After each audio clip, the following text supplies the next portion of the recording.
시청자 여러분 안녕하십니까? 빅5 소식을 시작하겠습니다. 첫 번째 소식입니다. 문덕호 시애틀 총영사가 국제안보대사에 임명돼 시애틀을 떠나게 되었습니다. 문 총영사는 1급 차관보급으로 승진되어 국제안보대사에 임명되었으며 조만간 시애틀을 떠나 귀임하고 새 총영사가 부임할 때까지 박경식 부총영사가 총영사직을 대행하게 됩니다. 외교부는 실질적인 인사교체는 일부 대사들의 귀국 일정 등에 맞춰 대부분 이번 주 중으로 이뤄질 예정이라고 설명했습니다. 또 다른 재외공관장의 인사에 대해서는 현재 진행 및 검토 중이라고 외교부는 당국자는 정했습니다. 문덕호 총영사는 지난 2014년 2월 11일 시애틀로 발령받아 3년 7개월 동안 서북미 동포사회와 함께했습니다. 외무고시 출신으로 외교부 외교정책실, 북핵 외교기획단과 주 베트남 대사관, 주 프랑스 대사관, 주 뉴욕 총영사관, 주 이라크 대사관에서 근무했으며 외교부 아프리카 중동국장을 거쳐 첫 공관장으로 시애틀에 부임했었습니다. 지난 13일 에드머레이 시애틀 시장의 돌연 사임으로 시장 대행을 맡았던 브루스 하레 시애틀시 의장이 며칠 만에 다시 사임 의사를 발표했습니다. 이 같은 이유는 브루스 하레 임시시장은 11월 7일 본선거에서 제니 덕한과 캐리 문 중 한 명이 새 시장으로 결정되는 11월 28일까지 임시시장을 맡아야 하는데 이 경우 본래의 시의원직을 포기해야 하기 때문입니다. 브루스 하레 임시시장은 임시시장 대행이야 불과 2개월밖에 할 수 없지만 4년인 그의 이성구구 시의원 임기는 지난 2015년에 선출되었기 때문에 앞으로도 몇 년이 남아있어 시장보다는 시의원직을 고수하겠다고 밝혔습니다. 이에 따라 임시 시애틀 시장은 다시 시의회에서 선출해야 하며 임시시장을 뽑을 때까지 브루스 하레 시장이 계속 대행하게 됩니다. 한편 에드머레이 전 시애틀 시장은 5번째로 미성년 남자 성추행이 폭로되면서 결국 사임을 했습니다.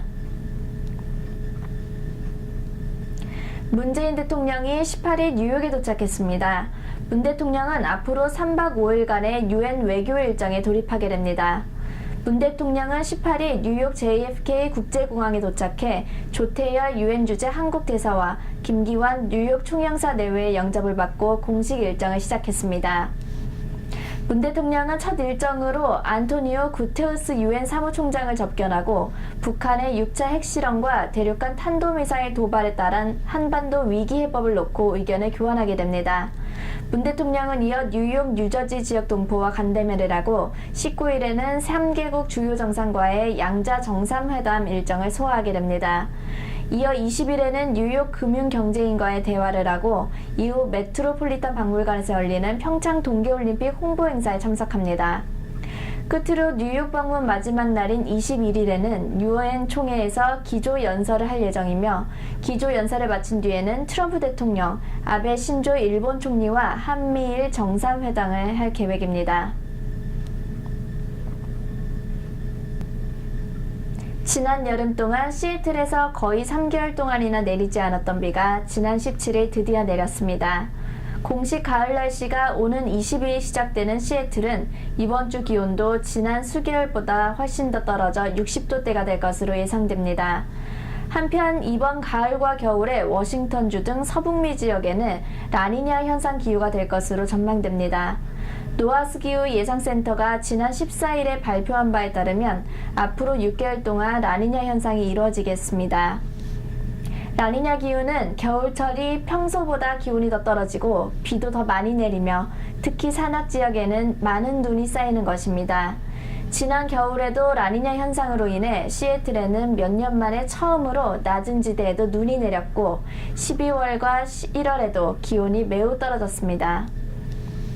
이상으로 빅5 소식을 모두 마치겠습니다. 함께 해주신 여러분 고맙습니다.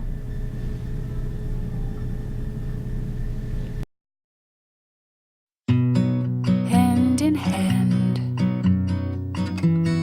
on the warm sand we are walking barefoot and free. In your eyes I see blue skies reflection and everything is blue and blue.